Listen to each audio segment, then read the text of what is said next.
Okay, we've been talking about church history. We started out with the church that you read about in the Bible, and then we saw how far away from the Bible the church had gotten and how it became violent and political and a money-making thing.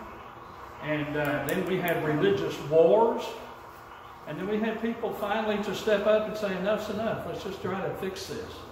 And so we had reformers.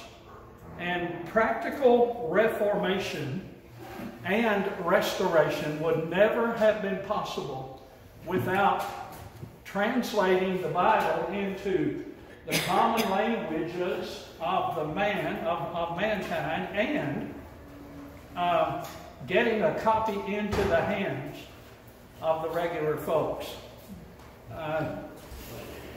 You, as an American, probably do not realize what a great and wonderful privilege it is to have copies of the Bible of your very own in a reliable translation. It was a big year. Early attempts to translate the Scripture into English were made before the year 1000, but the first complete translation was made by John Wycliffe, and we talked about him. He was a reformer from lived from 1320 to 1384. Now, what do you see significant about translating the entire Bible in the 1340s or whatever? What's the big deal about that? When was the printing press invented? 1440. Yeah. This is all hand done. Yeah. This is done by hand. Oh, okay. That's a big deal. Have you ever written the whole Bible down by hand? There's a lady that Dan and I studied with for 4 years before we baptized her. And she has a lot of health problems and doesn't attend Rolling Hills much. But it has been her habit for years and years that she starts in Genesis and reads. And as she reads, she writes in longhand everything she reads. And she has notebooks like you wouldn't believe. But I'm not going to do it through the whole Bible, but I've done it in study before for a particular lesson. And I would write it out, and there's just something different about it. Mm-hmm. Now, back in January, around New Year's, in our town, the Missionary Society, to which I do not belong, but have a good relationship. The not Missionary Society, what do they call it? Ministerial Association. Yeah. Ministerial Association in our town read the Bible all the way through on the street corner and broadcast it out to the town. And different ones took part in that. Well, we went down and did, I think we took 12 people, I believe. Alan's mom was one of them, and several other members. And we read 37 chapters of Ezekiel, was our part to do that. And what I noticed was, when you're standing there on the street corner listening to somebody read it into a microphone and you're hearing it, mm-hmm. or when you're standing behind the microphone and reading it aloud, there's something different about it. Yeah. And there's certainly something different about writing it down mm-hmm. as you go. Well, Wycliffe was a scholar, and he was a great influence. The defect of his translation was he did not go back to the original Greek and make a translation. He transliterated the Latin Vulgate. He took what was written in the Latin and just put what he thought was the equivalent to English in it. That's not translation. Translation is when you go all the way back to the original, you look at every word, you put down as close as you can the equivalent in the language into which you're translating. Transliteration is when I read your translation and I say, well, here's what I think Violet meant. But his translation was effective, and it influenced a lot of Reformation in Bohemia and other places. He made a distinct contribution in that he emphasized the Scripture as the authority in religion. What had the authority been before? The church, the hierarchy, the hierarchy. whatever they say is true. And he said, no, wait a minute, we can put this in our own language, just read it for ourselves. And a bunch of things they're saying is not true. And so by doing so, Wycliffe helped the Reformation process a great deal. The first printed English New Testament was that of William Tyndale, 1495 to 1536. He printed it in 1525, the New Testament, and then in 1530, he did the Book of Jonah, in 1531, the Psalms, and in 1534, the Psalms, 1531, the Book of Jonah, and the Pentateuch, the first 5 books in 1530. And so, but it was printed on a Gutenberg printing press. And it was one of the first English Bibles. Now, do you know that in 1440, the first book, the first complete book ever printed on the Gutenberg press? You know what it was? Was this the Bible? It was the Bible, yeah. It was the Latin Vulgate, but it was the first one. And so, if you ever find one of those at an auction, you can pick it up for $50, do so. It's worth about $20 million, the last auction. Isn't that amazing? A book for that kind of money? But anyway, one of the most expensive books that you would ever find. Then, after Tyndale, his work was so skillfully done that when the King James translation was made later by the best Greek and English scholars in the world, about 90% of the final King James translation in 1611 was Tyndale's translation. They pretty much went right along with him. And so 9/10, let's see, 90%, let me find this so I don't mess it up. 90% of the final translation was the identical work of Tyndale. 9/10 of 1 John is retained in the King James Version from Tyndale, and 5/6 of Ephesians.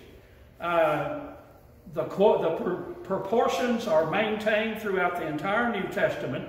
Price says in his Ancestry of the English Bible, this accuracy was made possible only because of the critical work which had been done on the text of the Greek New Testament by Erasmus. He used Erasmus' Greek New Testament to translate into English. And Tyndale's translation was made from the 3rd edition of the Greek text by Erasmus. Then the next English translation of note was called the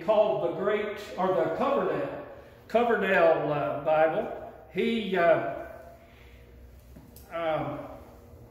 The work of Martin Luther had caused people to want the Bible in their own language, and the Bishop of London did all he could to destroy the printed New Testament of Tyndale as rapidly as copies were printed. Listen to this. This is the funny thing. I marked it so I could share it with you.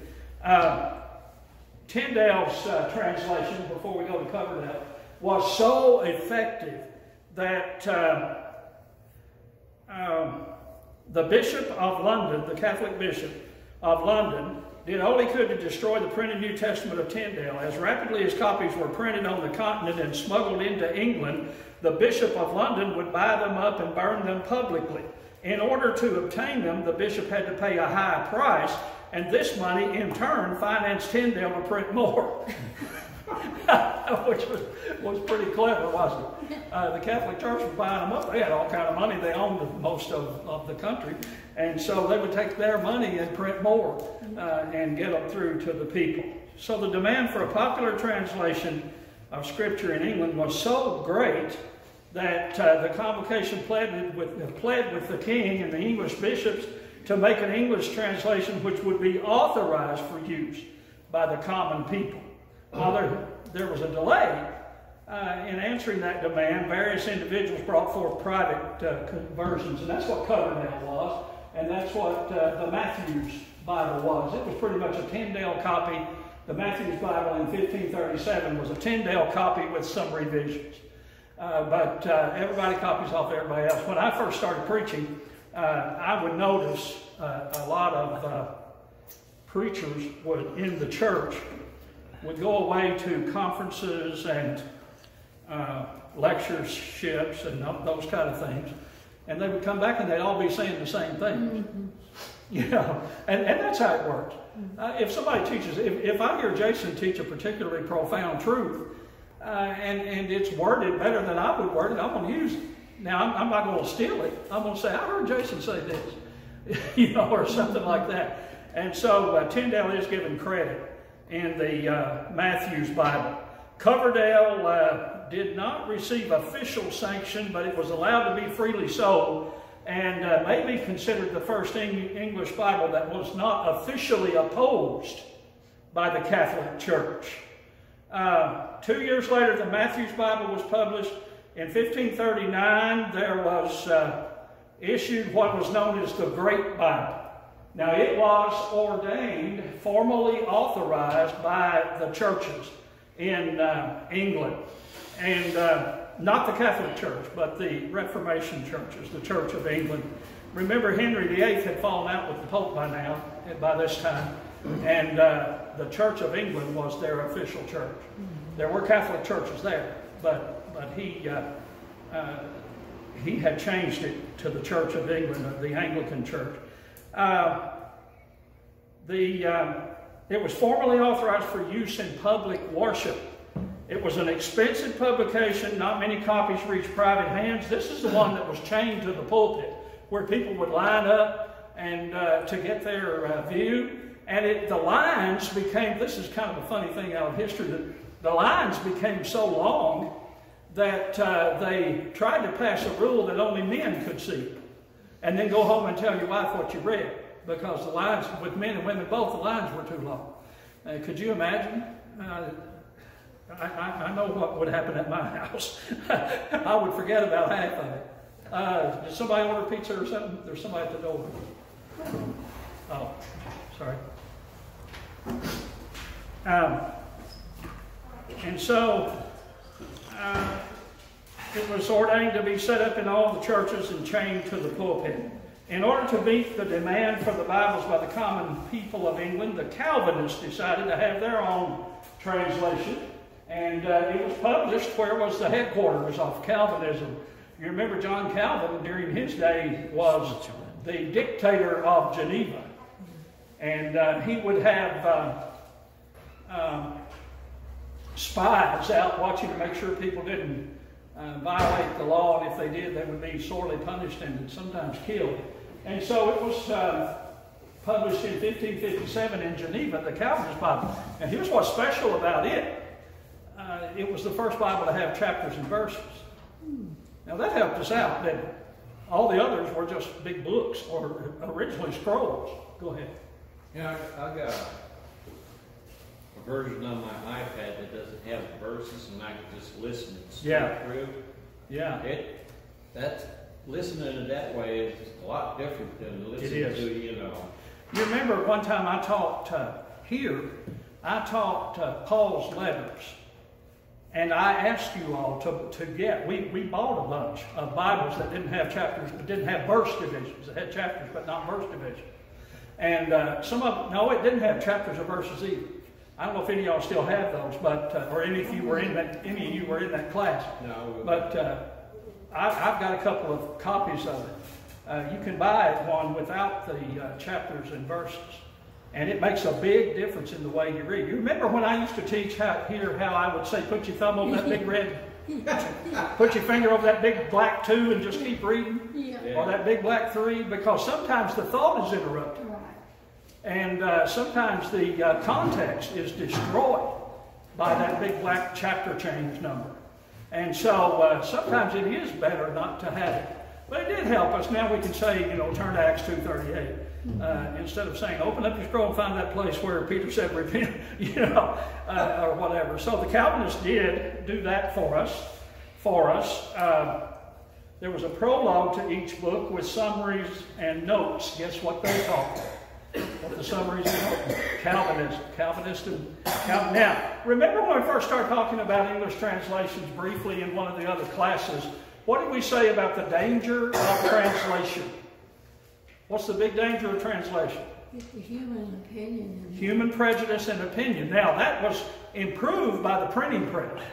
Because if you got one right and you just print it over and over and over again, it's going to be the same. But if you get one wrong and you print it over and over and over again, it's going to be the same. And we mentioned Easter and some antiquated words from the 1611. And so, the Calvinist Whittingham, his translator, was a Greek scholar who was the first to use italics to indicate words which are necessary in English to clarify the Greek, but were not found in the Greek itself. And we still have that. You see italics in your Bible. It's just the translator wanted to help you understand the thought, but that actual word was not there. The next one was in 1568, the Bishop's Bible, and it was a revision of the 1539 Great Bible. It contained no notes, but had very elaborate woodcuts and a picture of Queen Elizabeth. And it went through 22 editions up to 1602 and it took the place of the Great Bible. And so the common people are obtaining copies of the Scripture. The Roman Catholics become disturbed. Why does that disturb them? Because knowledge is power. Knowledge is power. Education is power. I'm going to have to sit down. I'm having trouble with my knee. And so they were having trouble with these translations showing things that they were teaching were wrong, so they translated their own Bible. But it had some books in it that other Bibles didn't have. And it had some translations in it that with which they had taken some liberty. Combined, it was the Dewey Old Testament, which had been published in 1609, and the New Testament was the Latin Vulgate, and together they made the Catholic translation. And so, all of these were being done, and in the Bible there were variant readings. The differences were slight, but there are some variations. You take your English translations now, and you'll see some variations. What accounts for that? Well, they're usually slight differences. They're not significant to the point of not being able to teach the plan of salvation, not being able to understand what the writer wanted, the Holy Spirit wanted the writer to tell you. But different things account for that. Scribal errors in old manuscripts. Textual variants. If 50 people translated a book and wrote it by hand, there may be some misunderstandings of the way they formed letters or whatever. And so there could be some variants. And I don't want to make the Bible sound unreliable. It's not. It is reliable. But when you do things by hand like that, there are going to be some variants in the manuscripts that we have. That the closest to the original, we don't have any original manuscripts, they're all copies. The closest to them that we have were hand copied, and so there are going to be some variants.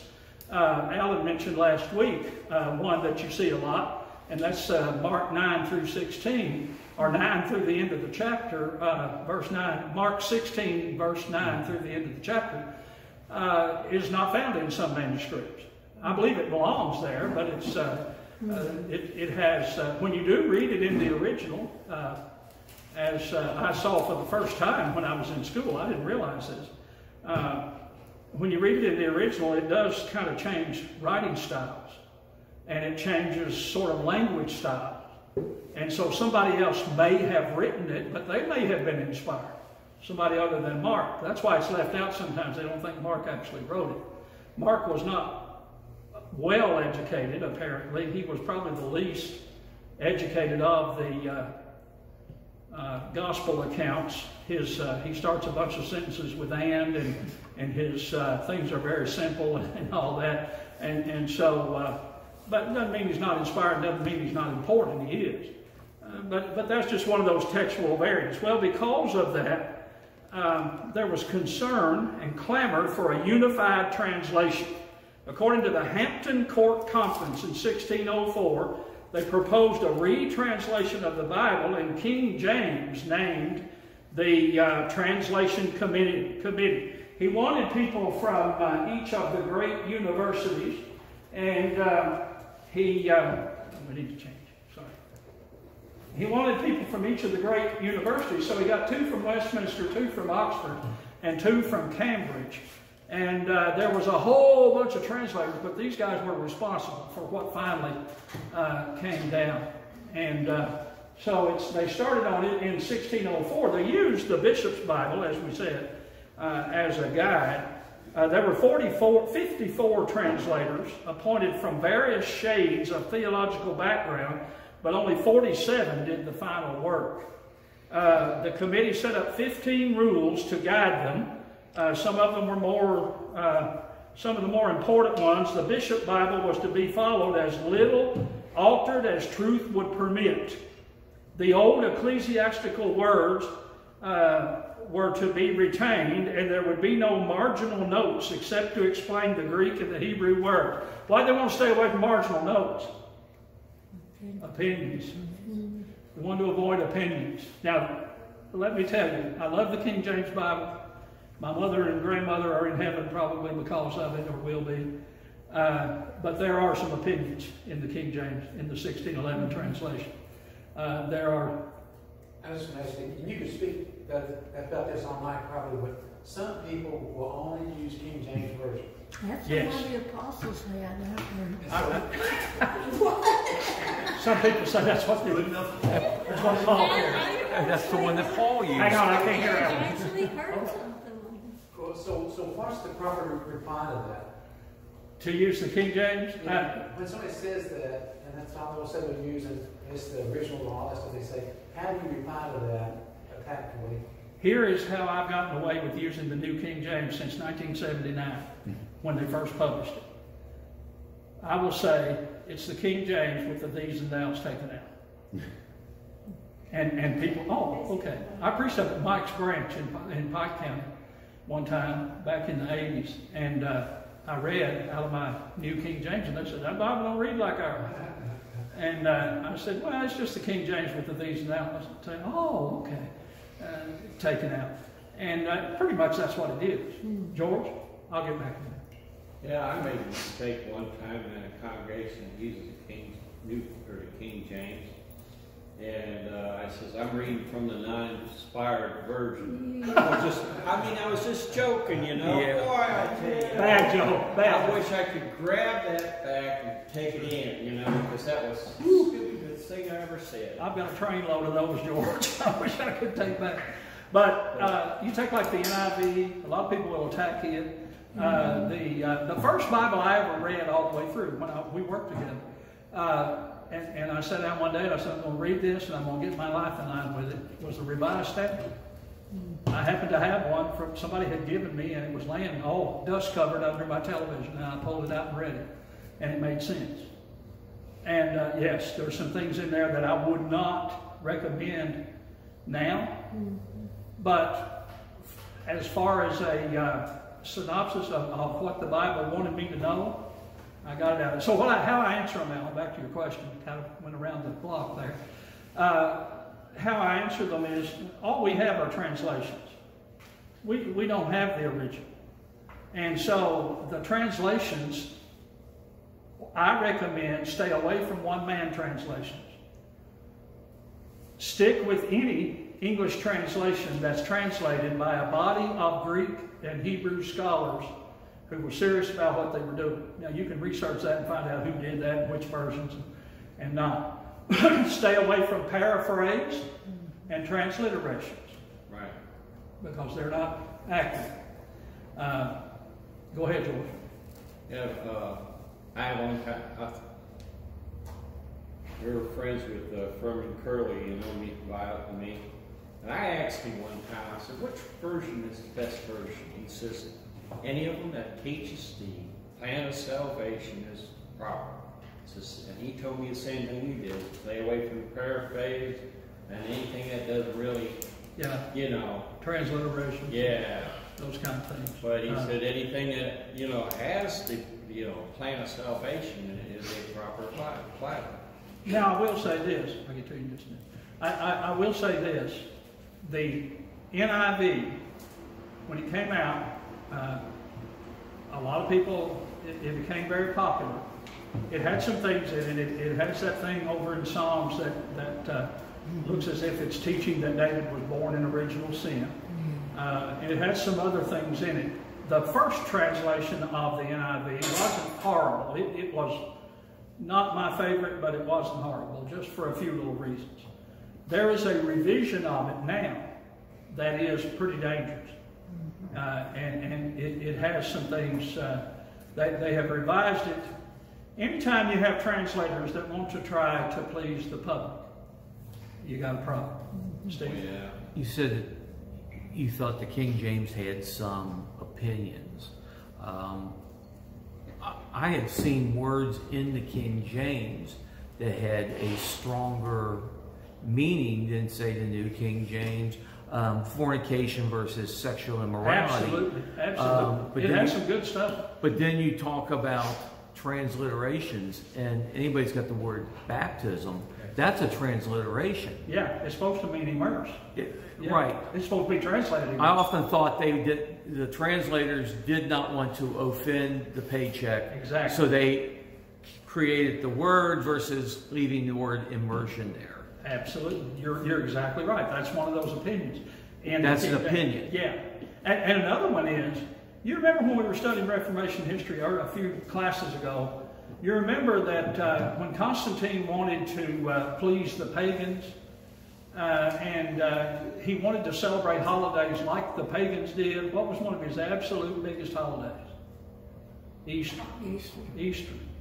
And so that made its way into the King James because that was popular. It was a popular holiday. It's supposed to be Passover. It's supposed to be translated Passover, and it is in the newer translation. Sure.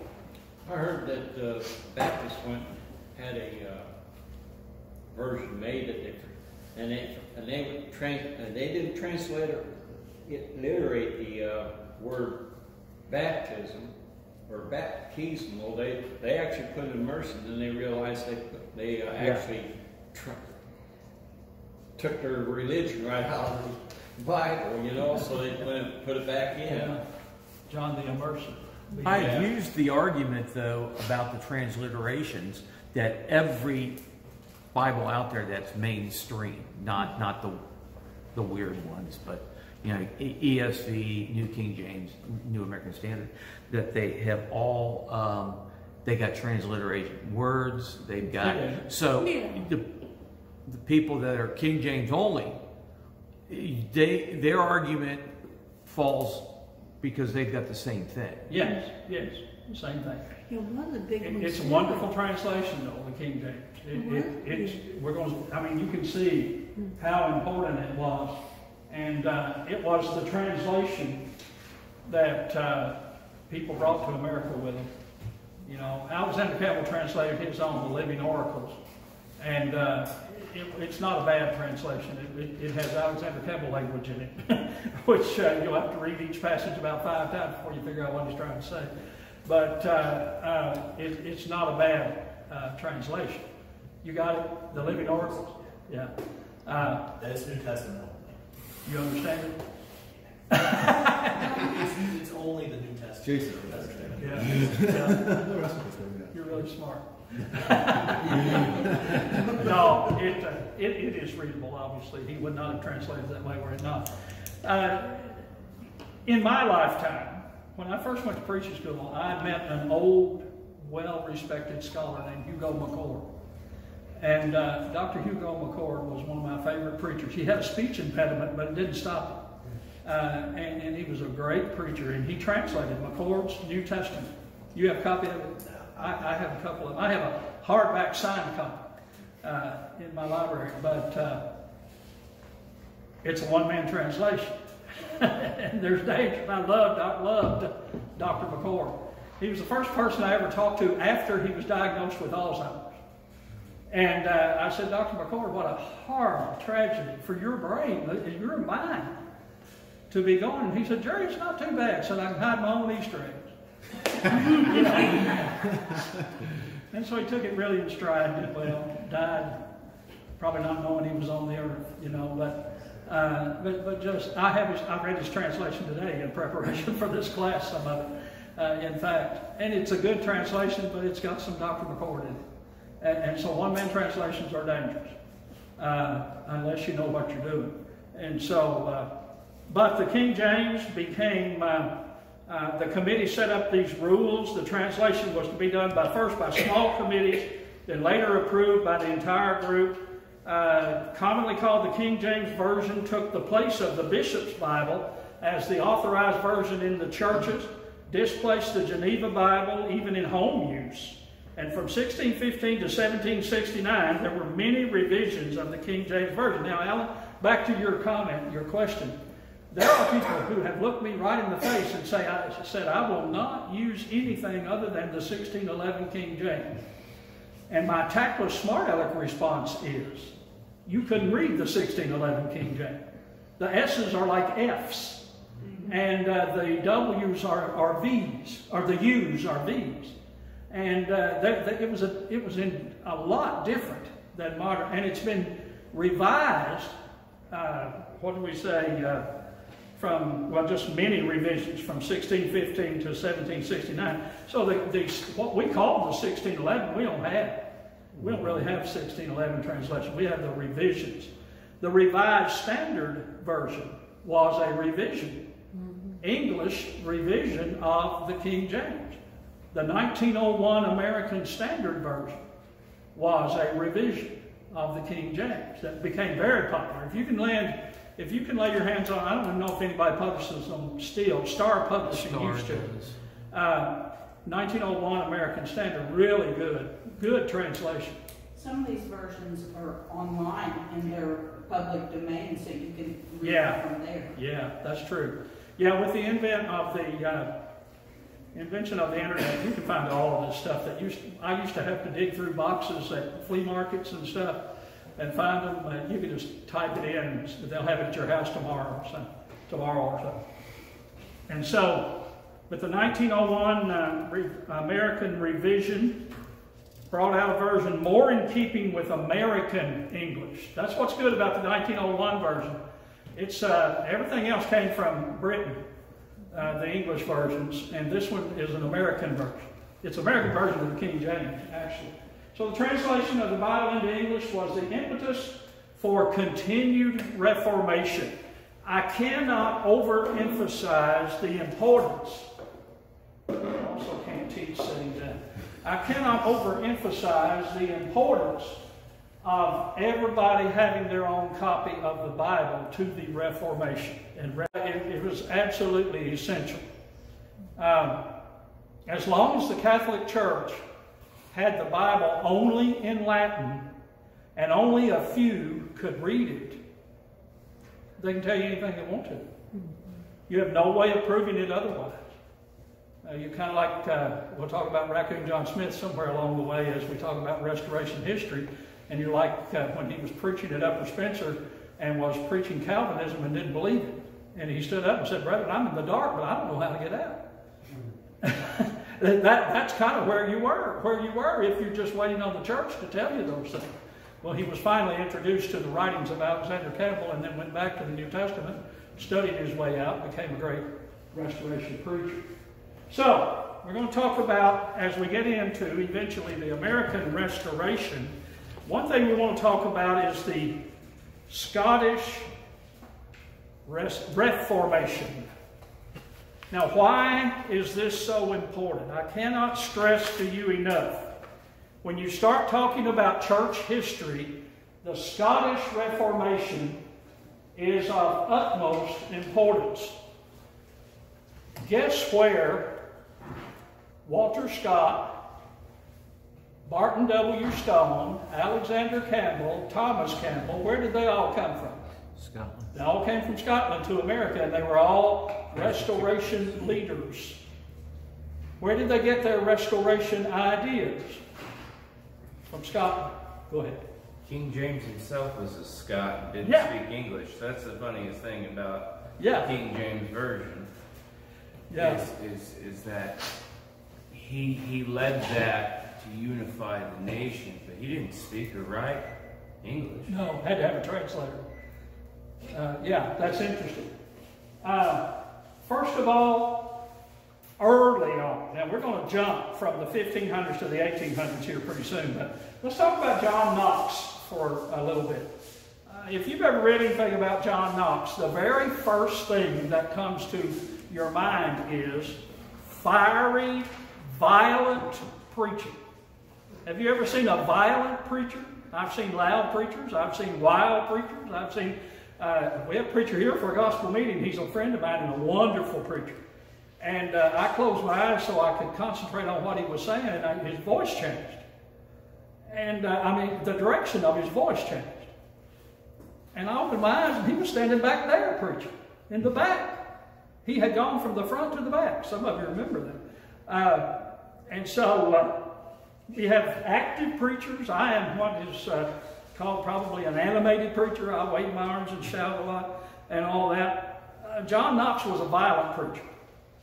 He would incite people to go to Catholic churches and knock the stained glass windows out and break down the idols and tear down the statues and things like that. He was such a fiery orator. He sought to destroy what he felt was idolatry. What was he trying to do? Here's what he was trying to accomplish. Now, the Catholic Church owned about 2/3 of the property in Scotland in Knox's time. And they were really oppressing the people. He wanted to purify the Scottish religion. Now let that sink in. He was not so much interested in going all the way back to the Bible and being that church. He wanted to purify the corruption in the church in Scotland. And he was born in 1514 in Haddington, a small town in Edinburgh, south of Edinburgh. About 1529, he entered the University of St. Andrews and went on to study theology. He was ordained in 1536, and he made a living, not preaching, he made a living teaching the lower-ranking sons of Scottish royalty. He was a tutor, a private tutor. He was angry. Many were angry with the Catholic Church because they owned more than, I said 2/3, they owned more than half of the real estate, this says, and gathered an annual income of nearly 18 times that of the crown. The Catholic Church was making 18 times more money than the king was in Scotland.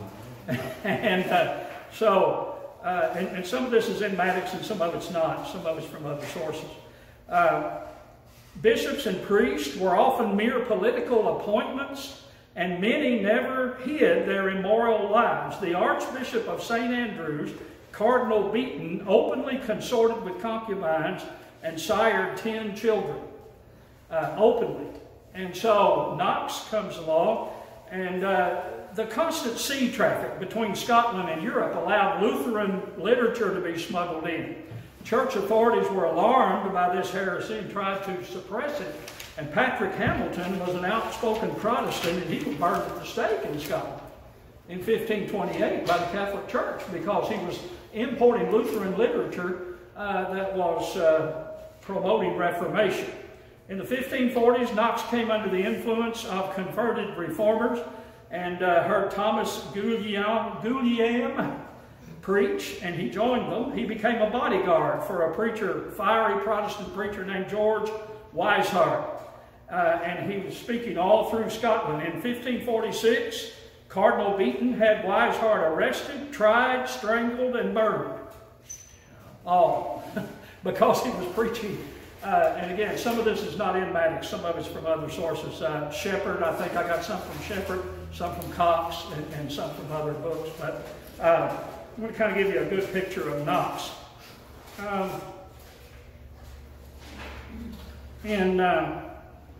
During a Protestant service one Sunday, preacher John Rowe spoke on the election of ministers and publicly asked Knox to take the office of preacher. And when the congregation confirmed the call, he was shaken and reduced to tears, but it was a short-lived ministry. He was arrested, and for 19 months he was imprisoned as a gallery slave by the Catholic Church. He had to work for them, and he and others. But they were finally released. And so after 19 months, he was forced to flee to France. Knox had to leave Scotland and go to France. He made his way to Geneva, where he met, guess who? John Calvin. And Calvin described him as a brother laboring energetically for the faith. And he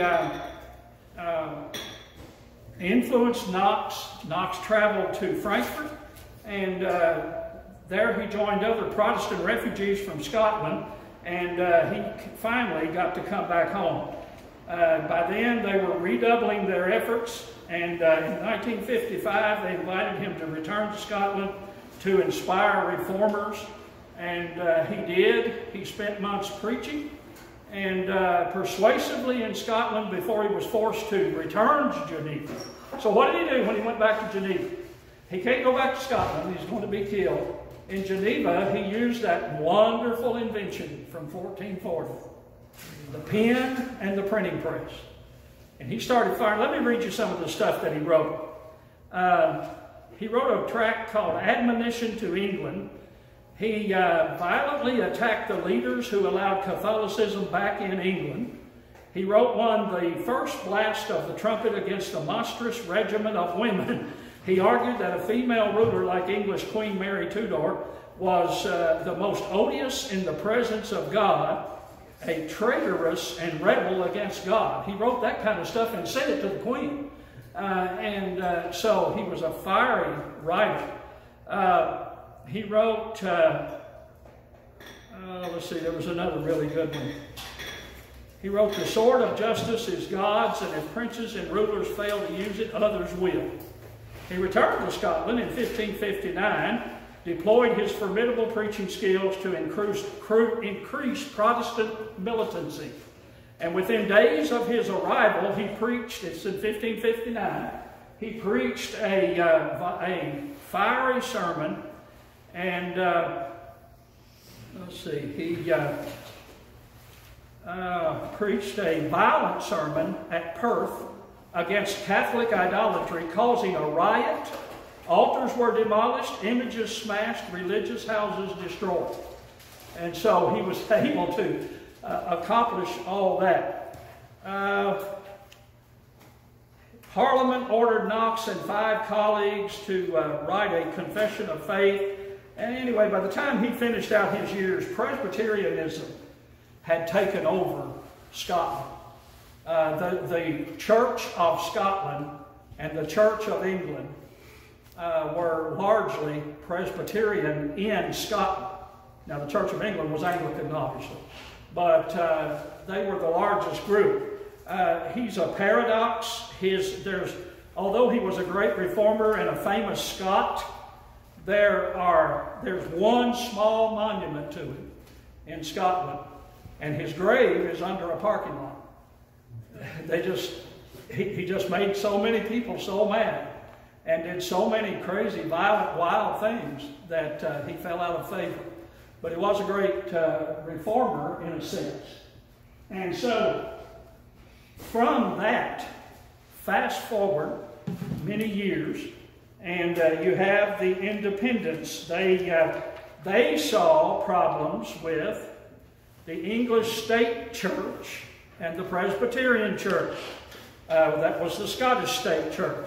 They came out from the English state church, and they sacrificed property, liberty, and life. They were glad to escape to Holland or to Scotland from England, but they suffered on and aided largely to win a persecuting state church, the liberties that the people now enjoy. So they broke away from the English state church and returned to many of the principles of the first church. Let me read you some of their principles.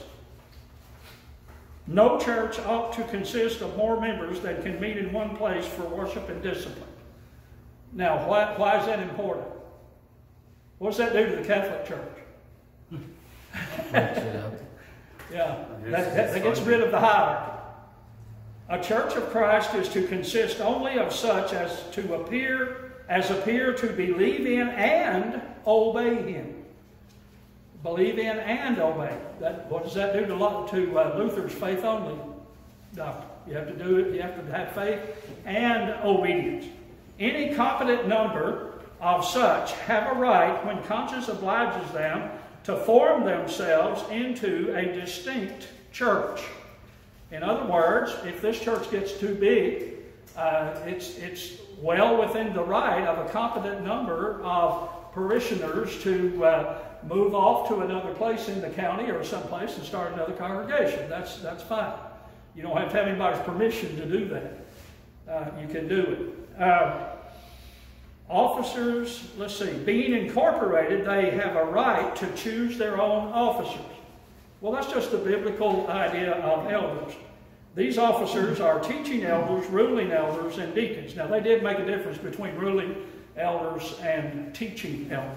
Sir, that's not in the book now. Who are you talking about right now? Huh? This is not in the book what you're talking about right now? No, probably not. Who are you talking about and who's doing that? We're talking about the Independents, a group called the Independents that broke away from the Church of Scotland and from the Church of England.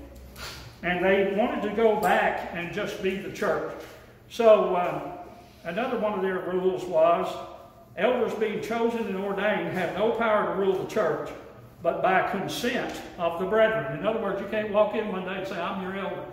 The brethren have to appoint you. And that's another blow to the Catholic Church. You can't buy your position and all that. All elders in all churches are equal in respect to power and privileges. The Lord's Supper is to be received every Sunday, every Lord's Day, and ecclesiastical censures are wholly spiritual and not to be accompanied with temporal penalties. Now, let me explain what that means. What was the Catholic Church doing when they excommunicated or punished somebody? They would charge you money. They would make you do certain physical things. They would punish you, like making the one guy stand out in the snow for 3 days with no shoes or whatever before they would offer him forgiveness. Well, what this rule of the Independents in Scotland, what this rule says is we can call you on the carpet for spiritual things, but we can't make you do something physical. We can't punish you physically. And so it is a withdrawal of fellowship, for example, in the Bible. That's a spiritual thing, isn't it? That's to get him to realize and miss the fellowship. But we don't. One lady, Miss Alma Frills, raised her hands one time. We were talking about an errant member, and she said, "I think we ought to dismember him." And I said, "Well, why don't we just fellowship him? That would be a little better. Dismembering might be a little violent." Did you have comments, Steve? Yeah, there's historical facts that there were congregations of the Lord's Church small. Absolutely. I know in England, I'm assuming maybe in Scotland. There were. Did they stay in hiding from even these independents? It looks like they were kind of going that way, but where they get maybe some of their ideas from? Yeah, usually they got their ideas just from the scriptures. But they were not the Lord's Church that... They were headed toward it. A lot of them didn't quite make it. And I'm sure there were some that did. Some congregations that were practicing regular New Testament, proper New Testament Christianity. These guys, they were close. We would differ with them on a few things, but not many. And then, probably one of the most famous ones, those of you who are up here in northern Kentucky know the name John Glass. He owns like 30 Domino pizza franchises up here. He's a member of the church. But not that one. This one was born in 1726. He withdrew from the Church of Scotland and formed churches in most of the large towns. And guess what his converts were called? Glassites. And so the Glassites, here are some of the things that he taught. Now, he kind of got eclipsed by Robert Sandeman. The Sandemanians were another group. And all of these were trying to go back to, and again, I don't think Maddox spent a lot of time on these, so this is probably from Shepherd. But Glass, here's some of their things.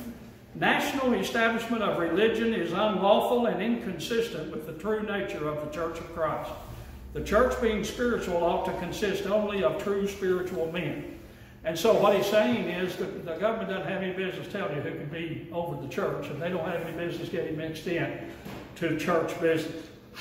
A congregation of Jesus Christ with its elders is in its discipline subject to no jurisdiction under heaven save that of Christ and his apostles. The government can't tell you what to do again. Each church should have a plurality of elders chosen by the church according to instruction given in Timothy and Titus. And so, I mean, we would agree with that. These are all things that the Glassites practiced. Churches observe the Lord's Supper on the first day of every week. Love feasts are to be held after the example of primitive Christianity. Mutual exhortations be practiced on the Lord's Day. You remember we talked about churches that were mutual edification churches? There are a few in the United States still yet. They don't believe in having a located preacher. And what happens is, I visited a few of them traveling. And what happens is during the time that we would have the sermon, one brother will stand up and read a scripture and expound on it, and then he'll sit down and another brother will stand up and do that, and that's your sermon for that day. Called mutual edification. We mutually edify one another as opposed to having one guy stand up and lecture to us. I don't have a problem with that. I don't think that that departs from the New Testament pattern so much that I couldn't live with it unless they said this is the only way we can do it. That if you have a located preacher in your city. I don't believe that because Paul said it was all right. Paul said you could do it. So Mr. Glass had his movement, and he was largely eclipsed in Scotland by the Sandemanians, Robert Sanderman. And he was pretty much the same church as the Glassites, except he included weekly contributions and the Lord's Supper. Glass did not preach much about contributing. Sanderman was a good fundraiser. He would say, you know, we got to have it to reach, to seek and save the lost, to provide for our members, to do the benevolent work, and there was nothing wrong with that. And that was part of their worship on the first day of the week. So this is some of the Scottish Reformation. Another group were the Haldanes and the Aikmans. They were disgruntled with the Church of Scotland, and they weren't trained preachers, but they read their Bibles, and so they just started going out preaching. They were laymen, so to speak, preaching, Haldane and Aikman. And they became so popular that the Church of Scotland called them on the carpet and passed a rule, had a council, and passed a rule that you had to be formally trained in one of their schools before you could preach. And so Haldane and Aikman just left the Church of Scotland and went on preaching on their own. And baptized thousands, started huge churches. Haldane preached in one place for 50 years, I believe it was. And so it grew to considerable proportions, but it was met with determined opposition. The established clergy didn't like the idea of these untrained guys preaching. We'll hit Robert Carmichael and Archibald MacLean in Scotland before we break for dinner. Robert Carmichael was a minister in the independent church. When I was a little boy, my mother would say this, and I never knew what she was talking about, and I still don't. She said, never forget you have deep restoration roots. And I don't know how many times she told me that. Well, I thought it was because my grandparents obeyed the gospel way back or whatever. I wonder now if she wasn't talking about this, but I don't know. And so he was a minister in the independent church, and he baptized a guy named Archibald MacLean, and they became buddies and scholars. They started studying their Bibles and saying, wait a minute, there are even things about the independent church that's not right. They're not all the way back to the Bible. So they were strong in opposition to the practice of infant baptism, and later called Scotch Baptists because they really hammered away on baptism. Now let me read you something about that. Let's see. Hang on, I'll find it. What year is that about? This is in 1765. 1765, and they break away. They joined the Glassites, the Independents, and then they broke away from that. And while standing aloof from church membership, they were trying to figure out what they were going to do, these two, they directed their attention to baptism. McLean had never read a line about the subject, but he went carefully through the whole New Testament with the inquiry before him, what is baptism? So McLean sits down and studies everything the Bible says about baptism. This led him to the firm conviction that only those capable of believing in Christ are its subjects, and that it must be performed by immersion of the whole body in water. Now, he and Carmichael are studying separate from one another on this subject. A year later, Carmichael comes to the same conclusion, Robert Carmichael, because he studies everything the Bible says about it, and he hasn't talked to McLean about it yet. They study it independently, and they come to the same conclusion, that adults have to be baptized, not infants, and you have to be baptized to be saved.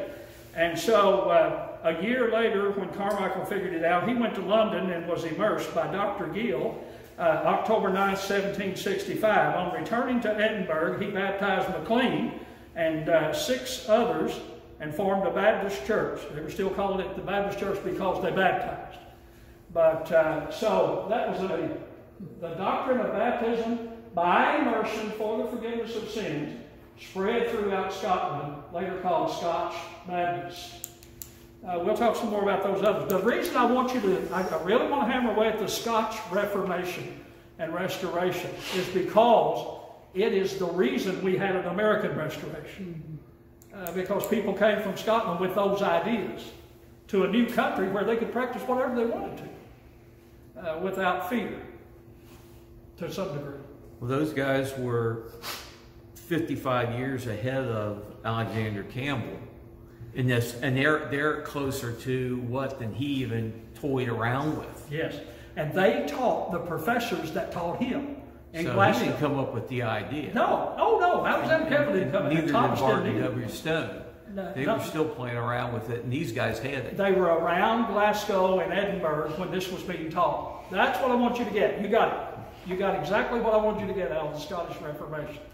The American Restoration was a direct line from the Scottish Reformation / Restoration.